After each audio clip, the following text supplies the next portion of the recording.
Hello, welcome back to our podcast. I'm the disturbed Southern Belle. And I'm the gentleman. On this episode, we're going to be talking about some Japanese mythological creatures. Going to do this one a little different in that I'm first going to tell you a little bit about each creature, and then I'm going to tell you about the appearance, behavior, and abilities of each one. So, the first one we're going to start with is one that I'm sure many people at the very least have heard of, and that is the Oni. So, the Oni are these vicious demons, and are like ogre-like creatures. Sometimes they're just depicted as, with horns, and they are most famous and iconic monsters in Japanese folklore. They represent punishment and chaos, especially in Buddhist-influenced tales of hell. Though some stories portray them as protective figures, there are countless different Oni in folklore, and no two legends kind of describe them the same. They're believed to be wicked humans who died and gone to hell, where they transform into Oni and torture other souls. So as for what they look like, they're most often depicted as these horned ogre-like demons, usually with red or blue skin. They a lot of times will have iron clubs. They're massive in size. Often they carry the clubs, and they're typically naked aside from a loincloth. Their behavior, they're extremely wicked, destructive, and hateful, seeking only to inflict terror every chance they get. They live in the underworld but travel to topside to abduct and torture humans. Now, as for abilities, they have supernatural strength, shape-shifting, illusions they can cast, and they are masters of sorcery. So, yeah, doesn't sound like something you want to mess around with too much. So, the next one is the Kappa. Kappa are reptilian humanoids that live in rivers. They are also not said to be intelligent and solitary creatures. Now, in some legends, they're depicted as being very dangerous, but in others, they're supposedly friendly towards humans. They're supposed to be known for never breaking their promises, and they're supposed to be experts in medicine of all things. According to legend, they taught humans how to set broken bones. Now, they have a very interesting and odd diet. They love to eat entrails and cucumbers. And in some tales, they've also said to have a fondness for eating human anuses. So, for appearance, they are child-sized with scaly skin, webbed hands and feet, and a turtle-like beak and shell.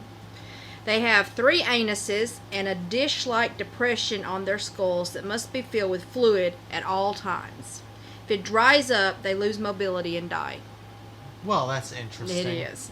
Now, for their behavior, they're said to be stubborn, proud, and honorable. Some are mischievous and love to fart loudly in public. Others are said to be crass and sexually violent. In many legends, they're associated with kidnapping and drowning. Because, why would they not be, right? As for abilities, they also have superhuman strength. They can manipulate water, and they have regenerative powers. And they also are very agile creatures. So they sound very interesting at the least. So the next one is the Tengu. Now, they are complex, demonic entities with long red noses. They were originally depicted as bird-like demons, and they are these supernatural mountain beings that later evolved into humanoid figures with long noses, and they're often skilled warriors or tricksters who test human arrogance. In many tales, they're the guardians of mountains and forests, associated with pride and vindictiveness. The common Japanese idiom is to act like a tengu, means to act arrogantly or conceitedly. So as for appearance, once again, they have these red angry faces, wings, and extremely long noses. They wear priest robes and are often depicted holding a feather fan or a hachiwa. Their appearance can be avian, goblin-like, or even priestly, and sometimes a hybrid of all 3. As for behavior, they're said to be mischievous and conceited troublemakers with formidable martial arts skills, which, okay. They often kidnap priests or samurai they deem arrogant so they can punish them. They also have supernatural strength. They have the ability of flight, shape-shifting, dream manipulation, and, of course, their combat skills. So that actually is kind of interesting because I recently played a game called Neo where one of the most annoying enemies were called Raven Tengu. They're pretty much what you describe. Yeah, so it's probably a depiction of them or a variation of it anyway. Makes sense. I imagine there's probably several games that probably have depictions of them. Japanese, definitely, because they make a ton of video games. Right. So next is the Kitsune, and they are these supernatural foxes and tricksters. They are supposedly these like powerful fox spirits that are known for shape shifting and intelligence, and as they age, they gain additional tails. Now, I'm guessing you've probably seen depictions of these of a fox with more than one tail, and they can get up to 9 in general legends. These symbolize wisdom and strength, and some serve as messengers of the deity Inari, while others are mischievous tricksters who create illusions or possess humans. So in folklore, there's no difference between normal and supernatural foxes. Normal foxes are just immature kitsune that haven't developed their paranormal powers yet. So every fox is a kitsune, basically. Yeah. So I'm guessing like the kitsune, at least here in the States, is probably one of the most well-known of the people have probably Japanese at the very folklore. least saw a depiction of it at some time. Right, because most it's very likely. popular in like movies and anime and stuff It like is. that.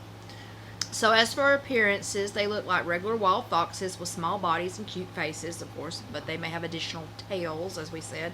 Their behavior can range from benevolent to malicious, and they love playing tricks. They're known for shape-shifting into beautiful women to deceive humans.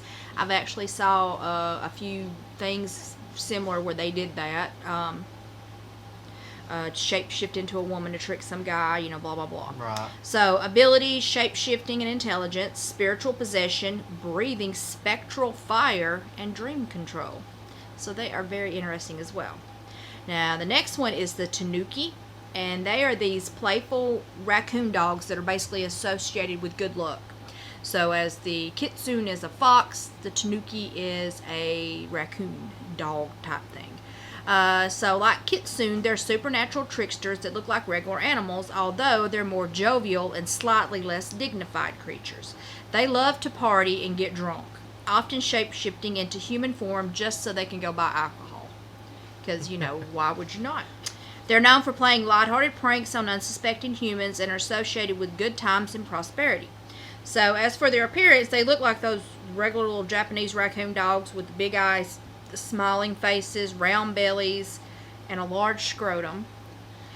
A big tail as well. So, real quick, this is actually calling back to Neo, the game I mentioned before, where Tanuki are actually like taking the place of the stereotypical fictional mimic. You find random chests, they'll have a Tanuki like inside them, or the Tanuki will have transformed into the chest. Either way, they're really interesting looking, and they are so... For a person first seeing them without noticing what they look like, or what they are, they're kind of cute because they have this little hood, which you think is their tail. And it's not their tail, because you'll see that it's quite hairy. So, yeah, and in legends, they are often depicted wearing a straw hat and holding a flask of sake. Now, as for behavior, they're basically these mischievous, jolly, and good-natured pranksters. Their abilities are shape-shifting, illusions, and a partying, of course, if you consider that a superpower.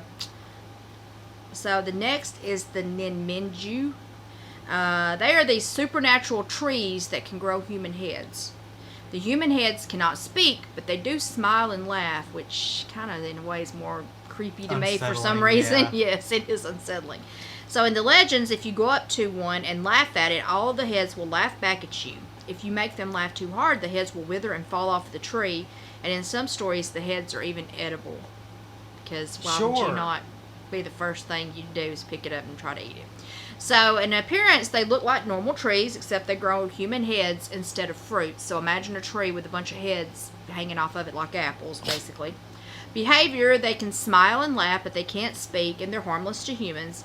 Other than growing human heads, they really don't have any other attribute or supernatural abilities, but they're very odd. So next is the Yuki-onna, and it's this woman with a hidden second mouth. In legends, the creature is said to have a mouth on the back of its head, buried deep underneath its hair. They're associated with the Yama-uba, which are women who are cursed or have supernatural disease that transforms them into this yokai or monster. So in the tales, she appears like a normal woman with a large appetite, and her true nature is usually revealed later. So she looks like a normal woman with a hidden or cursed second mouth on the back of her head under her hair, and she can use her hair like tentacles to grab food and feed the cursed mouth, because why not, right? So the behavior that they have is like gluttony and this insatiable hunger. The second mouth can talk, sometimes demanding food and shouting obscenities. If it gets too hungry, it can get violent. I do not know what that means, and nor do I want to know. Me neither. So their abilities, they have massive consumption. They just have insatiable, always hungry, cannot be filled appetite. Transformation and deception. Next is the Jorogumo, and it's a half woman, half spider creature. And when the Jorogumo is basically supposed to be a species of the golden orb weaver. When it gets to be around 400 years old, it gains magical powers, allowing it to shapeshift into a beautiful woman so it can trap and feed on young, handsome men. So also, again, calling back to Neo, which I may just do an episode covering the demons in Neo. Jorogumo is a boss. One of the most annoying ones, but So it typically lures them into a quiet, abandoned shack, mesmerizes them by playing the lute, and then binds them in its web. So its appearance is, its true form is this large golden orb weaver spider, but it can shapeshift to appear as a stunningly beautiful young woman with long dark hair. Now, as for behavior, it's a cunning predator that lures young men into abandoned homes and then traps, poisons them, and of course consumes them. So ability, of course, is shape-shifting. It has toxic venom, of course, supernatural strength, musical enchantment, and controlling the will of smaller spiders, which is kind of creepy too. checks out. Next is the Shinigami, and they are spirits that guide or lure people into death. In some tales, they're depicted as helpers who guide dead souls to the afterlife, similar to like the Grim Reaper in the Western culture. But more commonly, there are these evil spirits who try to lure or convince humans to end their own lives, we'll say, so that they can consume their souls. They can also possess people and make them do this, whether they want to or not. So for appearance, their appearances vary, but they're usually humanoid and corpse-like. Some have demonic features and sharp teeth, while others are said to be skeletal winged entities. Still kind of Grim Reaperish there, can be, depending on, what you want to picture it as. They're usually, as for behavior, they're kind of usually neutral or malevolent spirits attracted to scenes of death. In pop culture, like the Death Note, I'm sure a lot of people have heard that, they're often described as lazy and bored. So, as for abilities, they're immortal. They are able to spiritually possess people. They can extract people's souls. They have invisibility and flight and teleportation skills. So, they're pretty cool too. So next is the Mukumokurin, and they basically haunt holes in walls and stare at you. So this is a Tsukumogami, also known as a haunted inanimate object. These entities live in damaged shoji, which is Japanese paper sliding walls. They live in the damaged wall or whatever, and they're riddled with holes. The entity is said to have hundreds of eyes, which it can use to watch you at all times, and if you repair the hole, it'll usually go away.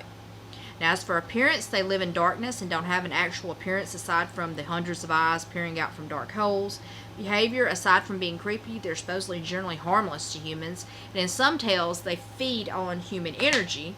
Abilities, some can feed off of human energy, well, otherwise none, but their presence usually means more and potentially dangerous yokai are nearby. So, if you got that, you probably want to keep a lookout for more dangerous things. Kind of reminds me of the Nurikabe, which is something similar. It kind of materializes itself as a fake wall. Right. Next is the Omukade. It's a massive man-eating centipede.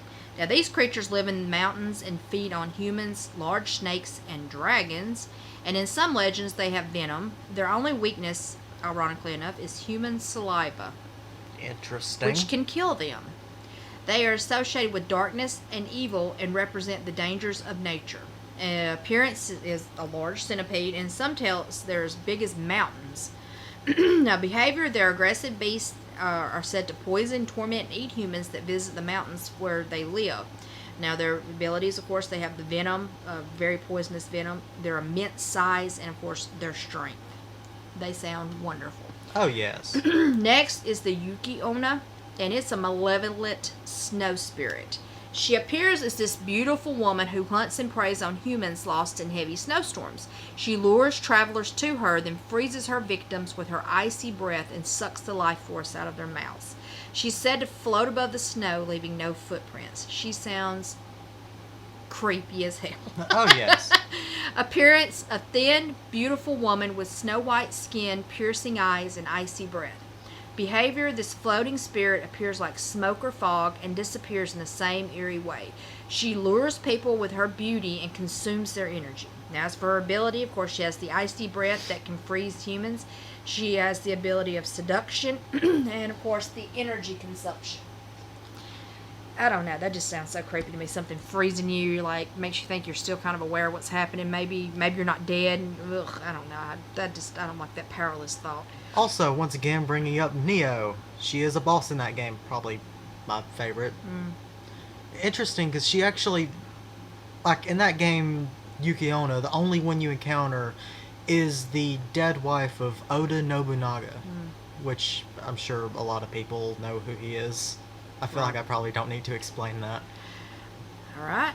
And next, we have the Roku bee. And they can stretch their necks to extremely long lengths. By day, they appear as these normal human beings, usually women. And at night, while they're asleep, they stretch their necks to freakish lengths to roam and commit crimes.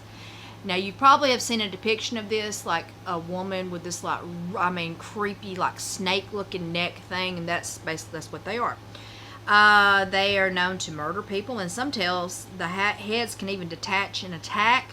The person is usually unaware of their condition, and they believe the vague memories of their nighttime ventures are just dreams. As for appearance, they're just a normal person by day, and at night, while hunting, they're just usually a head with a very long neck, because, why not? And as for behavior, in some tales they're mischievous, attacking small animals and committing petty crimes. In others, they're murderous and evil, so it just depends on who's doing the telling. As for abilities, they have the nocturnal transformation and their ability of deception, and they are creepy. I've always found those images of them just creepy looking. They just are. I agree. Next is the Gasha Dokuro.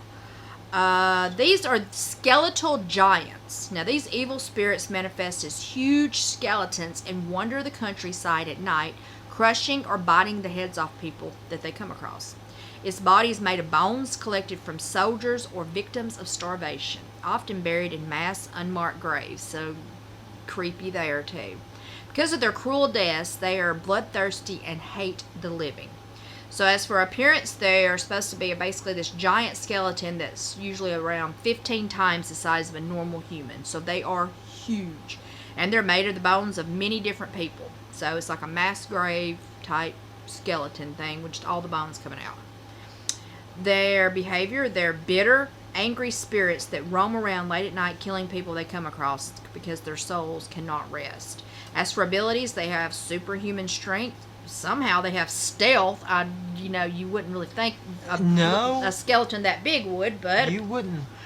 And of course, also their massive size, which I said was like around 15 times the size of a normal person. So they are huge, huge, huge, huge.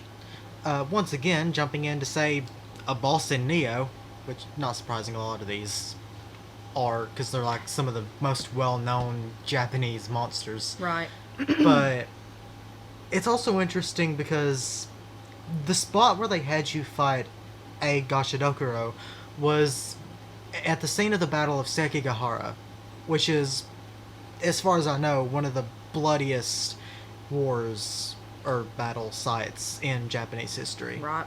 So that's interesting to me. Yeah. It is. Next is the Nurari Hyan, and they appear as this mysterious old man who steals from people. This entity tends to appear in homes when a family is busy and distracted, and it steals luxuries from them and deceives everyone while claiming he's the master of the house. Even the confused homeowners supposedly start to believe he owns the place. He disappears whenever he wants, leaving the homeowners wondering about the strange old man that visited them. As for appearance, he looks like a harmless old man wearing elegant clothing. His mannerisms are those of a gentleman.